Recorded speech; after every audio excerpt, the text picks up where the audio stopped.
Hello दोस्तों, आप लोग के अपने प्यारा से YouTube channel exam energy Kumar sir में स्वागत है। आप लोग के सामने आज श्रम विभाजन और जाति प्रथा यानी श्रम विभाजन एवं जाति प्रथा जो आपका हिंदी का पार्ट 1 है। इस पार्ट 1 में वह ऑब्जेक्टिव क्वेश्चन आप लोग के सामने लेकर आए हैं जो कि आपके वार्षिक परीक्षा में बहुत हेल्पफुल करेगा। मुझे उम्मीद है कि वार्षिक परीक्षा में अगर इस पार्ट से जितने भी ऑब्जेक्टिव क्वेश्चन उठाएगा, इस वीडियो में मैंने जितना ऑब्जेक्टिव क्वेश्चन आपको बताने जा रहा हूँ, इसके अलावा दूसरा कोई नहीं आएगा, मुझे पूरा उम्मीद है। तो चलिए हम आगे बढ़ते हैं। एक शुभ विचार है, ऊंचा उठना है तो अंदर से अहंकार निकालकर खुद को हल्का कीजिए। ऊंचा उठना है तो अंदर से अहंकार निकालकर खुद को हल्का कीजिए, क्योंकि ऊंचा वही उठता है जो हल्का होता है। यानी जो व्यक्ति हल्का होगा, ठीक ना, वही ऊंचा उठ पाएगा। चलिए हम लोग क्वेश्चन पर ध्यान देते हैं। हमारा फर्स्ट क्वेश्चन है, 1 नंबर क्वेश्चन मेरा है, लेखक बेरोजगारी का प्रमुख और प्रत्यक्ष कारण किसे मानते हैं? तो ऑप्शन ए है अशिक्षा को, ऑप्शन बी है जनसंख्या को, ऑप्शन सी है जाति प्रथा को, ऑप्शन डी है उद्योग धंधों की कमी को। तो बताइए क्या होगा?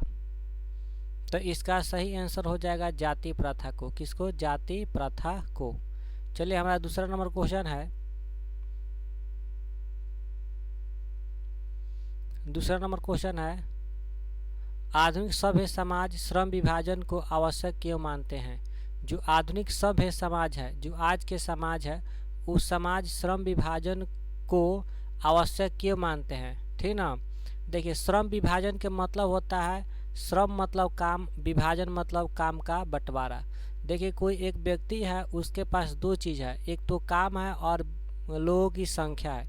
कोई मालिक है तो मालिक जो होता है, जैसे कि ठेकेदार, तो ठेकेदार क्या होता है, यानी उसके पास काम भी होता है और उस काम को करवाने के लिए कुछ नौकर को भी रखता है।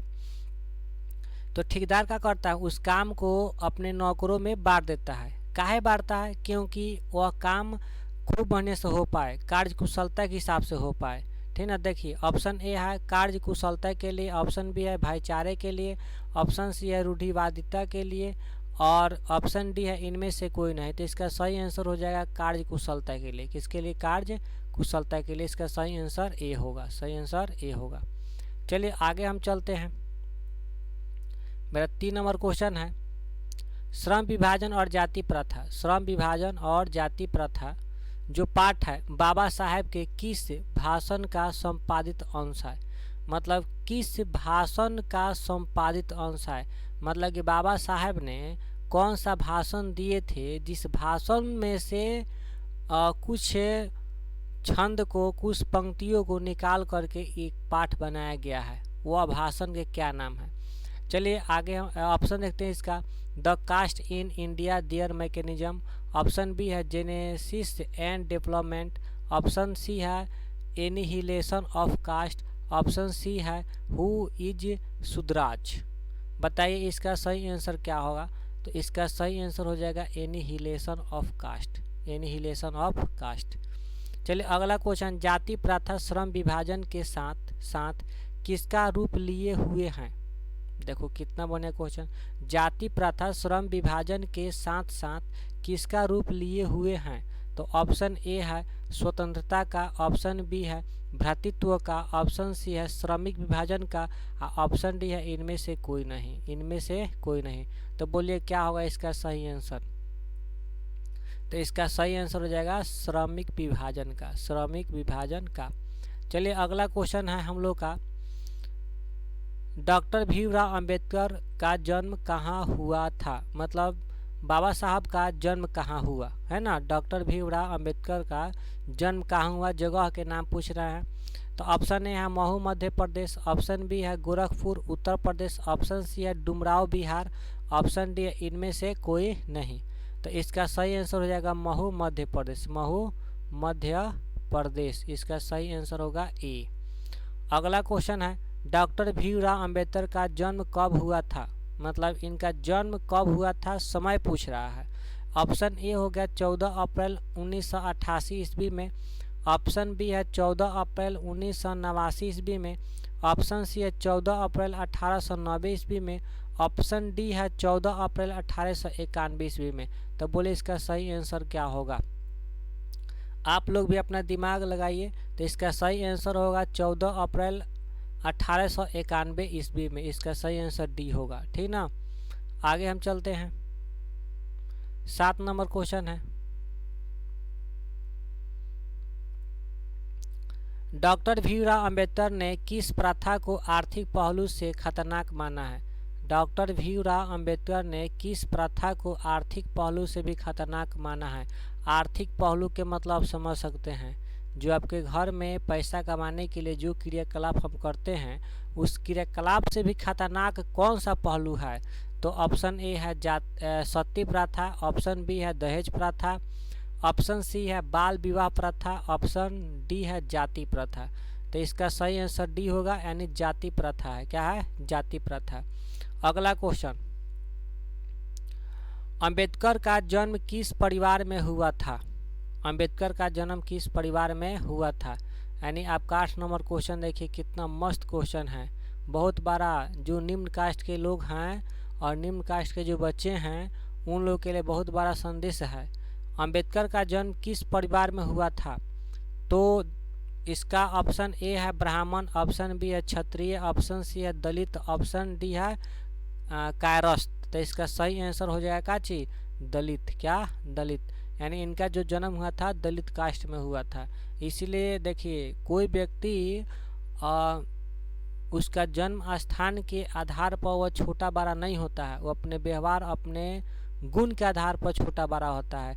देखिए आज हम डॉक्टर भीमराव अंबेडकर जी को कभी भी हम नीच दृष्टि से देख सकते हैं?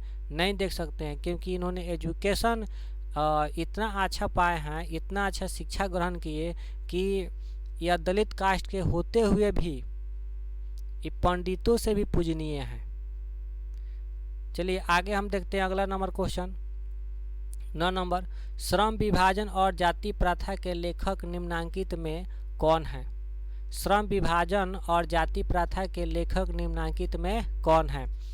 तो इसका ऑप्शन दिया है ए भीमराव अंबेडकर, देखो यहाँ पर का दिया है भीमराव साहेब, बी नंबर हजारी प्रसाद द्विवेदी, और सी नंबर है गुणाकर मोले, ऑप्शन डी है भीमराव अंबेडकर।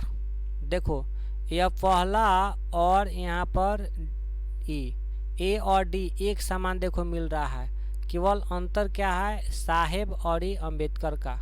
तो अगर आप पूरा ऑप्शन नहीं पढ़ करके अगर हम पहले पर ही टिक लगा दे तो क्या होता, मेरा गलती हो जाता। इसका सही आंसर क्या होगा, डी होगा। क्या होगा? डी।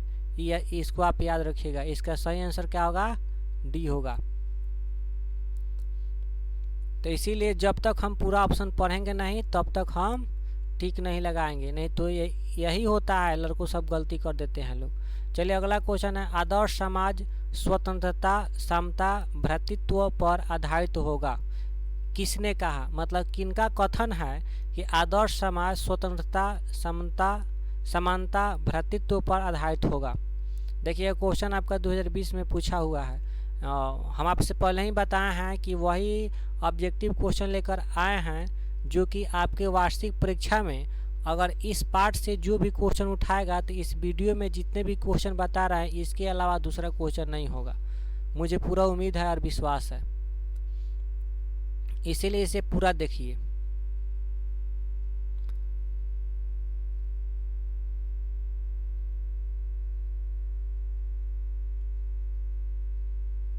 तो ये आदर्श समाज जो स्वतंत्रता समता भ्रातृत्व पर आधारित होगा, किसने कहा बताइए, किनका कथन है। तो ऑप्शन ए है मैक्स मुलर, ऑप्शन बी है भीमराव अंबेडकर, ऑप्शन सी है बिरजू महाराज, ऑप्शन डी है अगे।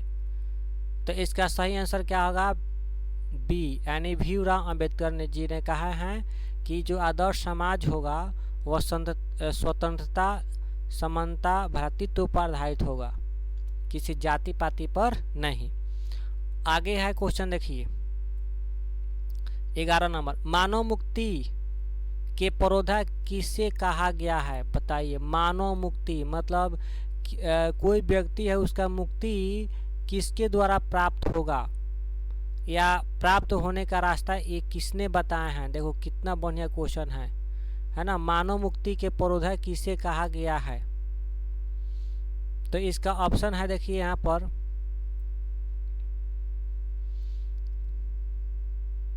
ऑप्शन ए है नलिनी बिलोचन शर्मा, ऑप्शन बी है यतीन्द्र मिश्रा, ऑप्शन सी है भीमराव अंबेडकर, ऑप्शन डी है अमरकांत।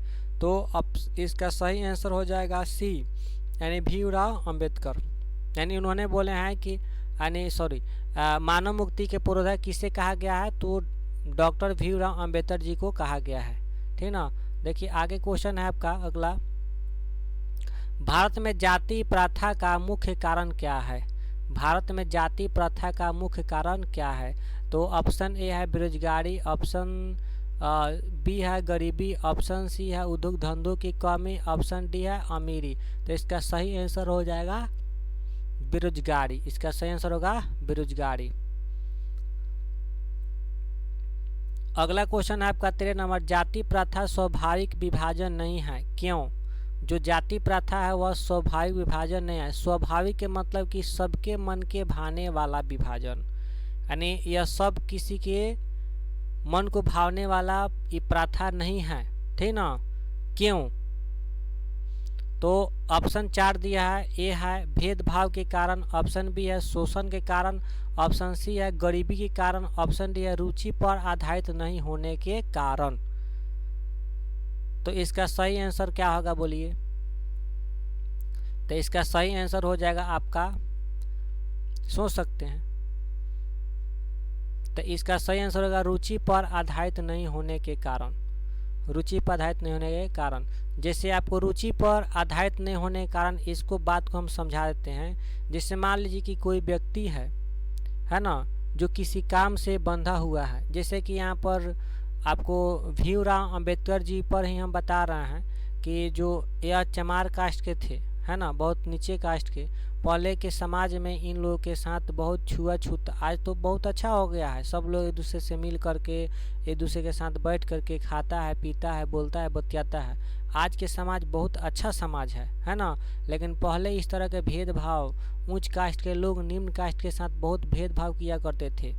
इसके वजह से जो भी घर में बच्चा पैदा होता था निम्न कास्ट में, वह सोचता था कि आखिर हम लोग जन्म इस घर में लेकर के कौन सा गुनाह कर दिए हैं कि हम लोग को माता पिता के काम में ही बंधना पड़ता है। अगर हम लोग दूसरा काम करने जा रहे हैं, चाहे जाते हैं, तो लोग हमको विरोध करता है।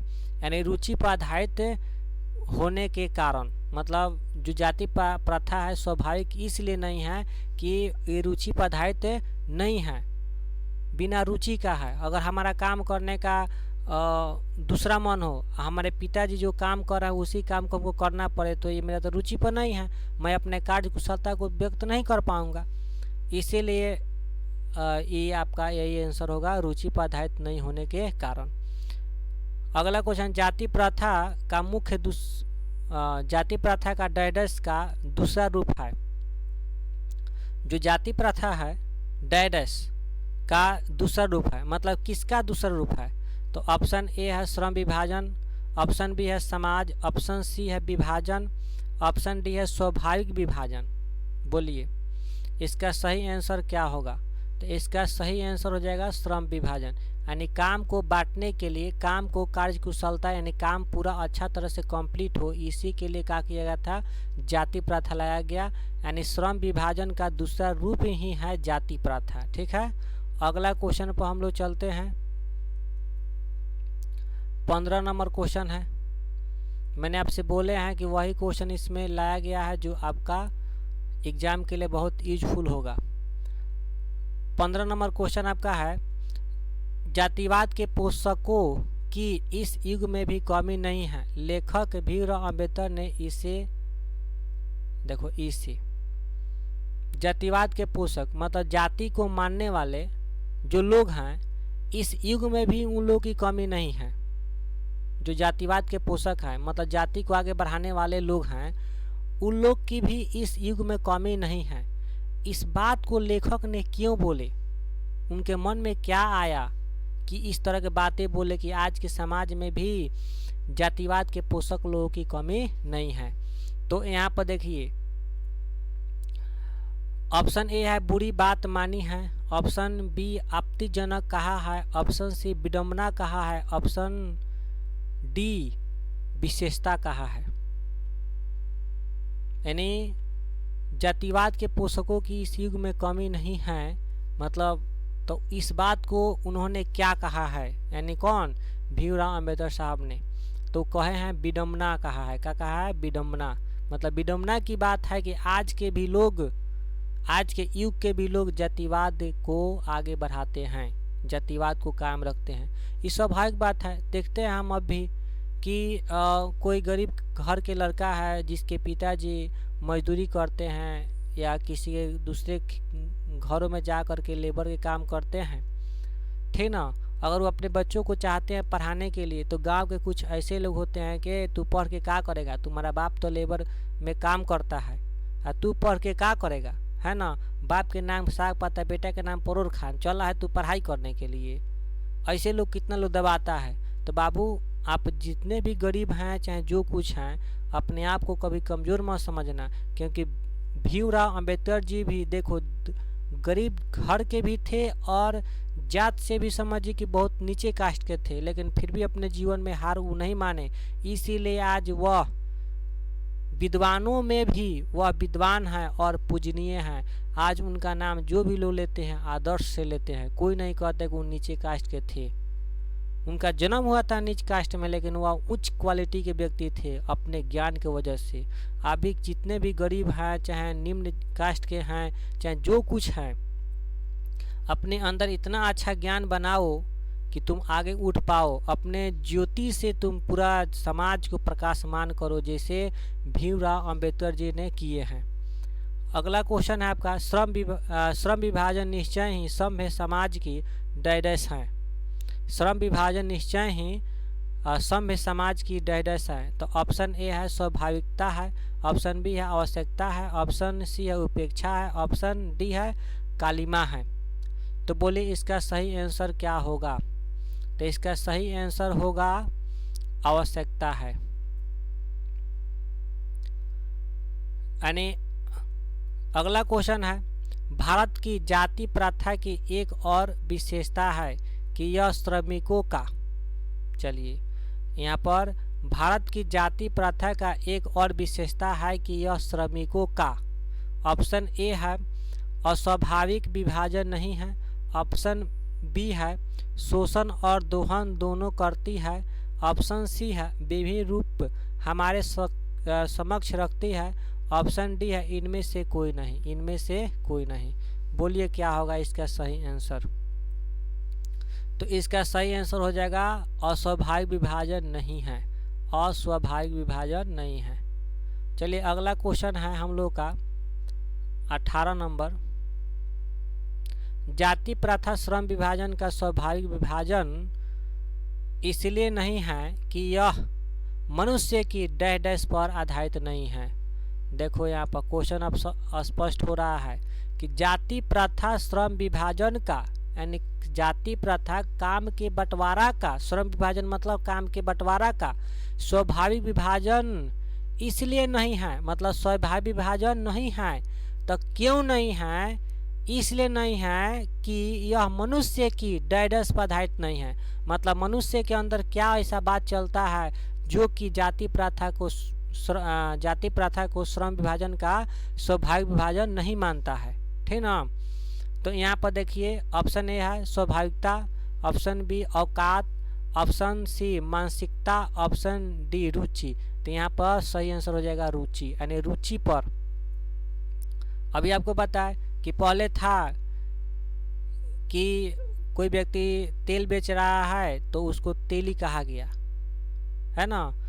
तो एक व्यक्ति उनके घर में तेल बेच रहा है तो तेली कहा गया, तो उनका बच्चा जो होगा ये कोई जरूरत नहीं है कि वो तेल ही बेचेगा, उसका जो बच्चा होगा ये नहीं कि तेल ही बेचेगा, ठीक ना। लेकिन पहले यह था कि बाप अगर तेल बेच रहा है तो बेटा भी तेल बेचेगा, उसका पोता भी तेल बेचेगा, अगर बाप किसी के गुलामी किया है तो समझिए कि उसका बेटा भी उसका गुलामी करेगा। यानी रुचि पर आधारित नहीं होने के कारण ही जाति प्रथा को श्रम विभाजन का स्वाभाविक विभाजन नहीं बताया गया। चलिए अगला क्वेश्चन है, जाति प्रथा पेशे का दोषपूर्ण पूर्ण निर्धारण ही नहीं करती बल्कि मनुष्य को जीवन भर के लिए एक। अब देखो कितना जबरदस्त क्वेश्चन है। जाति प्रथा पेशे का दोषपूर्ण पूर्व निर्धारण ही नहीं करती, मतलब दोषपूर्ण पूर्व निर्धारण ही नहीं करती बल्कि मनुष्य को जीवन भर के लिए एक। अब जीवन भर के लिए एक मतलब क्या करती है? ऑप्शन ए है पेशे में बांध भी देती है, ऑप्शन बी धागे में बांध देती है, ऑप्शन सी जबरदस्त गिरावट पैदा करती है, ऑप्शन डी असुरक्षा और मनोविकार पैदा करती है। तो इसका सही आंसर क्या होगा? तो इसका सही आंसर होगा कि पेशे में भी बांध देती है। देखिए जीवन भर के लिए उसको एक पेशा में बांध देती है, ठीक ना, इसीलिए इसको अस्वाभाविक विभाजन माना गया है। देखिए अगला क्वेश्चन है आपका, उद्योग धंधों की प्रक्रिया व तकनीकी में निरंतर विकास और कभी कभी अकस्मात क्या हो जाता है? उद्योग धंधों की प्रक्रिया व तकनीकी में निरंतर विकास मतलब उद्योग धंधा के प्रक्रिया में और तकनीकी में विकास, जो टेक्नोलॉजी है उसमें हमेशा विकास होते रहा है और कभी कभी अकस्मात मतलब अचानक क्या हो जाता है? तो ऑप्शन ए है धोखा, ऑप्शन बी है परिवर्तन, ऑप्शन सी गिरावट, ऑप्शन डी ह्रास। तो बोलिए इसका सही आंसर क्या होगा? तो इसका सही आंसर हो जाएगा परिवर्तन। क्या होगा? परिवर्तन। अगला क्वेश्चन, उद्योग धंधों की प्रक्रिया और तकनीकी का निरंतर विकास और अकस्मात परिवर्तन मनुष्य को क्या आवश्यकता ला देता है? चलिए देखो, यानी उद्योग धंधों की प्रक्रिया और तकनीकी का निरंतर विकास और अकस्मात परिवर्तन मनुष्य को क्या आवश्यकता ला देता है, मतलब मनुष्य की क्या जरूरत पड़ जाती है? तो ऑप्शन ए है वह अपना पेशा बदल सकता है, ऑप्शन बी है वह अपने श्रम को मजबूत कर सकता है, ऑप्शन सी है वह अपने वर्तमान पेशे के बारे में सोच सकता है, ऑप्शन डी इनमें से सभी मतलब इनमें सभी। बोलिए क्या होगा इसका सही आंसर?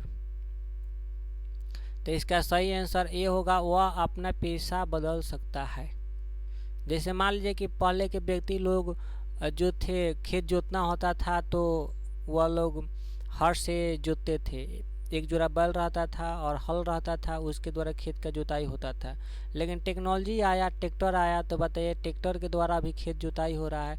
कोई व्यक्ति कहे कि ना हम बैल के द्वारा ही खेत जोत करके अपना जीवन यापन चला पाएंगे, तो उतना विकास नहीं कर पाएगा, वह सिमट के रह जाएगा। इसीलिए इस स्थिति में क्या होता है कि आदमी को पेशा बदलना पड़ता है। चलिए अगला क्वेश्चन है, आदमी कब भूखे मर सकता है? देखिए आदमी कब भूखे मर सकता है? तो ऑप्शन ए है जब वह श्रम करना बंद कर दे, ऑप्शन बी है जब वह आलसी हो जाए, ऑप्शन सी है जब वह मालिक का विद्रोह करे, ऑप्शन डी है जब उसे प्रतिकूल परिस्थितियों में भी अपना पेशा बदलने की स्वतंत्रता न हो। देखिए कितना जबरदस्त है ऑप्शन। बोलिए इसका सही आंसर क्या होगा?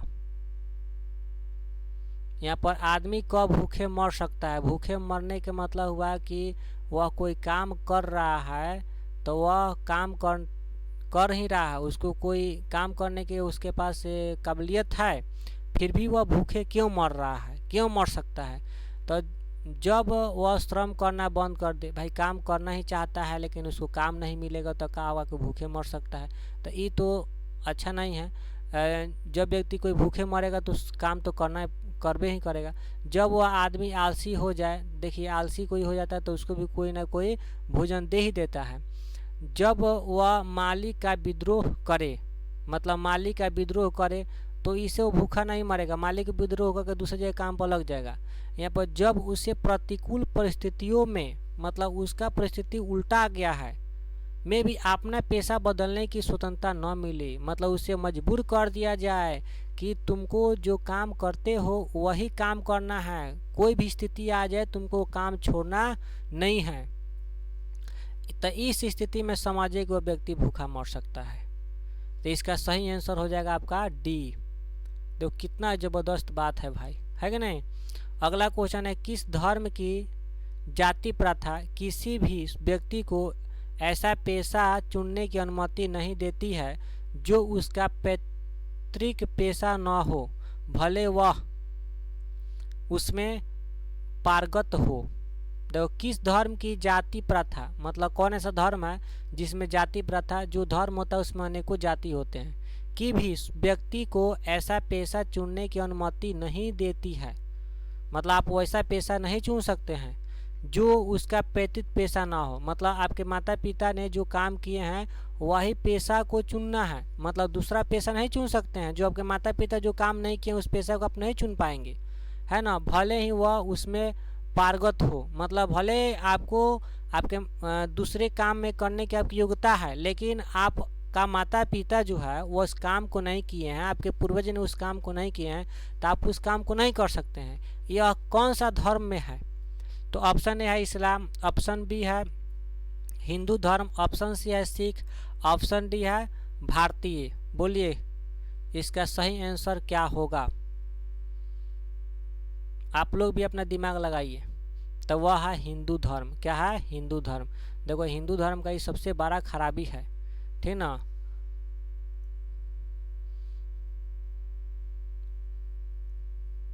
देखिए अगला क्वेश्चन, श्रम विभाजन की दृष्टि से भी जाति प्रथा डैश से युक्त है। श्रम विभाजन की दृष्टि से भी जाति प्रथा डैश डैश से युक्त है। तो ऑप्शन ए है बनावटीपन से, ऑप्शन बी है दुर्भावना से, ऑप्शन सी है गंभीर दोषों से, ऑप्शन डी है प्रतिकूलता से। तो बोले इसका सही आंसर क्या होगा? तो इसका सही आंसर हो जाएगा आपका गंभीर दोषों से। क्या चाहिए? गंभीर दोषों से। अगला क्वेश्चन है, जाति प्रथा का श्रम विभाजन मनुष्य के किस चीज पर निर्भर नहीं करता? जाति प्रथा का श्रम विभाजन मनुष्य की किस चीज पर निर्भर नहीं करता? ऑप्शन ए है साधना, ऑप्शन बी है श्रमिकता, ऑप्शन सी है कार्य प्रणाली, ऑप्शन डी है स्वेच्छा। तो बोलिए इसका सही आंसर क्या होगा? तो इसका सही आंसर हो जाएगा स्वेच्छा। क्या होगा? स्वेच्छा। अगला क्वेश्चन आपका है 26 नंबर, आर्थिक पहलू से भी जाति प्रथा डैश प्रथा है। आर्थिक पहलू से भी जाति प्रथा क्या है? डैश प्रथा है। तो बताइए क्या है? ऑप्शन ए हानिकारक, ऑप्शन बी है लाभदायक, ऑप्शन सी है दोषप्रद, ऑप्शन डी है इनमें से कोई नहीं। फटाफट आंसर बताइए, कमेंट्स कीजिए। तो यह आपका है हानिकारक। आर्थिक पहलू से भी क्या है? खतरनाक है, यानी हानिकारक है। क्या है? हानिकारक है। अगला क्वेश्चन, अंबेडकर के अनुसार आदर्श समाज किस पर आधारित होगा? जो बाबा साहब अंबेडकर हैं, यानी उनका कहना है कि जो आदर्श समाज होगा वह किस पर आधारित होगा? तो ऑप्शन ए है जिसमें जाति प्रथा न हो, ऑप्शन बी है जिसमें स्वतंत्रता, समता एवं भ्रातृत्व हो, ऑप्शन सी है जिसमें मनुष्य की रुचि को अलग तरह से देखा जाए, ऑप्शन डी इनमें सभी। बोले इसका सही आंसर क्या होगा? तो इसका सही आंसर होगा जिसमें स्वतंत्रता और समता एवं भ्रातृत्व हो। मतलब बाबा साहब कहते हैं कि जिस समाज में, है ना, जिस प्रथा में अगर स्वतंत्रता हो, समता हो एवं भ्रातृत्व हो, है ना, वही इसी के आधार पर यानी आदर्श समाज गठित होना चाहिए, जिसमें सब लोग स्वतंत्र हो, सब लोगों के बीच में एक समान की भावना हो, सब लोगों के बीच में एक रिलेशन हो भाई बहन का। भ्रातृत्व मतलब होता है कि पारिवारिक रिलेशन होना चाहिए, या किसी से कोई नफरत ना करे। चलिए अगला क्वेश्चन है आपका 28 नंबर, भाईचारे का वास्तविक रूप क्या है? भाईचारे का वास्तविक रूप क्या है? तो ऑप्शन है जिसमें एक दूसरे की भावना की कद्र हो, जिसमें एक दूसरे की भावना की कद्र हो। ऑप्शन बी है जिसमें दूध पानी का मिश्रण हो। ऑप्शन सी है लोकतंत्र हो। ऑप्शन डी शोषण दोहन की तरह कोई बात ना हो। देखिए बहुत डिफिकल्ट आपका ऑप्शन है। भाईचारे का वास्तविक रूप क्या है? भाईचारे का वास्तविक रूप क्या है? जिसमें एक दूसरे की भावना की कद्र हो। बोलिए इसका सही आंसर क्या होगा? जिसमें दूध पानी का मिश्रण हो। मतलब भाईचारे का मतलब होता है कि ऐसा हम दोनों के बीच में चाहे समाज में ऐसा मिलावट होना चाहिए जैसे दूध में पानी मिलने के बाद में बुझाता नहीं है कि इसमें दूध कौन है और पानी कौन है। पानी बुझेबे नहीं करते कि हाँ या ना है। तो इसका सही आंसर हो जाएगा बी, जिसमें दूध पानी का मिश्रण हो। अगला क्वेश्चन है सामूहिक जीवनचर्या की एक रीति तथा समाज के सम्मिलित अनुभवों के आदान प्रदान का नाम है। सामूहिक जीवनचर्या की एक रीति तथा समाज की सम्मिलित अनुभवों के आदान प्रदान का नाम है। बोले क्या है? ऑप्शन ए है श्रम विभाजन, ऑप्शन बी है जाति प्रथा, ऑप्शन सी है लोकतंत्र, ऑप्शन डी है पेशा। बोले इसका सही आंसर क्या होगा? तो इसका सही आंसर होगा लोकतंत्र। क्या होगा? लोकतंत्र।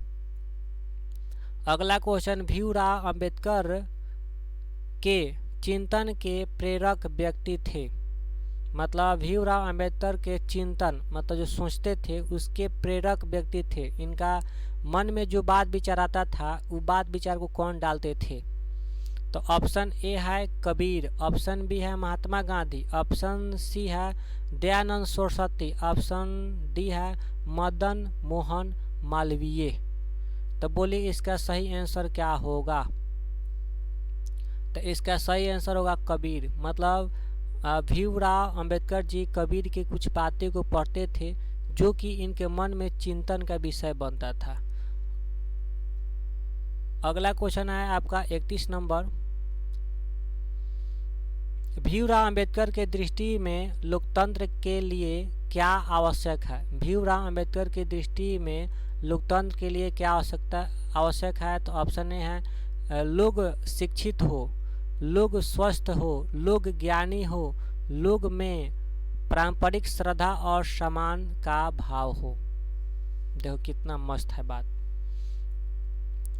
यानी ये चारों ऑप्शन है, बताइए इसमें क्या होगा? तो इसका सही आंसर होगा लोग में पारंपरिक श्रद्धा और सम्मान का भाव हो, तभी जाके यानी भीमराव अंबेडकर की दृष्टि में लोकतंत्र के लिए क्या आवश्यक है? मतलब अगर लोकतंत्र है तो लोकतंत्र में यह भावना होना चाहिए कि लोगों में पारस्परिक एक दूसरे के बीच यानी श्रद्धा और सम्मान का भाव हो। सब लोग एक दूसरे का श्रद्धा करें, और श्रद्धा मतलब कि उसका मान सम्मान करें, ठीक ना। अगला क्वेश्चन है जाति प्रथा का दूषित सिद्धांत है। जो जाति प्रथा है उसका दूषित सिद्धांत क्या है?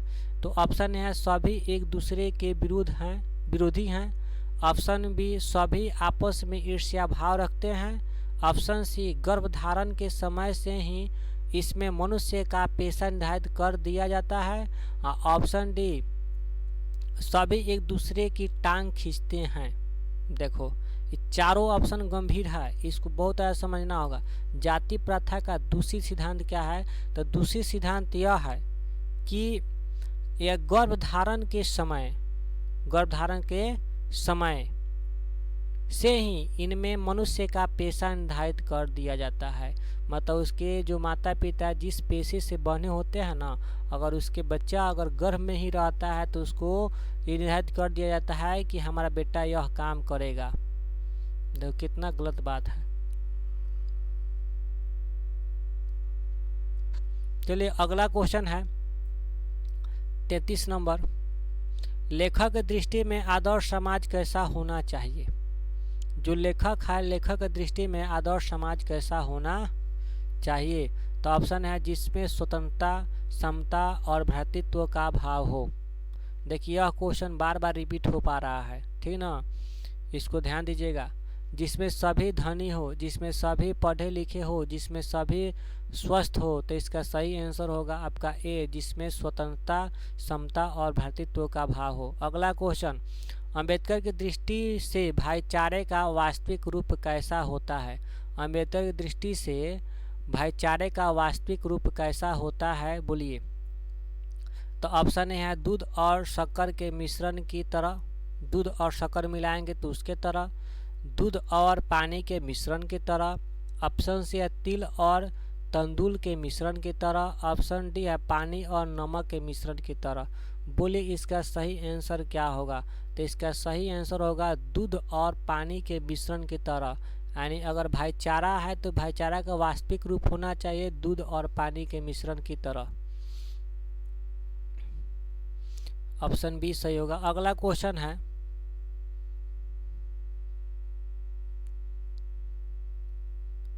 अगला क्वेश्चन आपका है, श्रम विभाजन और जाति प्रथा गद्य की कौन सी विधा है ना? श्रम विभाजन और जाति प्रथा गद्य की कौन सी विधा है? देखो ये क्वेश्चन बहुत इंपॉर्टेंट है, विधा तो पूछता है एग्जाम में, विधा एग्जाम में पूछता है। तो देखिए ऑप्शन ए है ललित निबंध, ऑप्शन बी है निबंध, ऑप्शन सी है भाषण, ऑप्शन डी कहानी। बोलिए क्या होगा? अपना भी अपना खोपड़ी आप लोग दौड़ाइए। तो इसका सही आंसर क्या होगा? तो इसका सही आंसर होगा निबंध, निबंध। चलिए अगला क्वेश्चन है,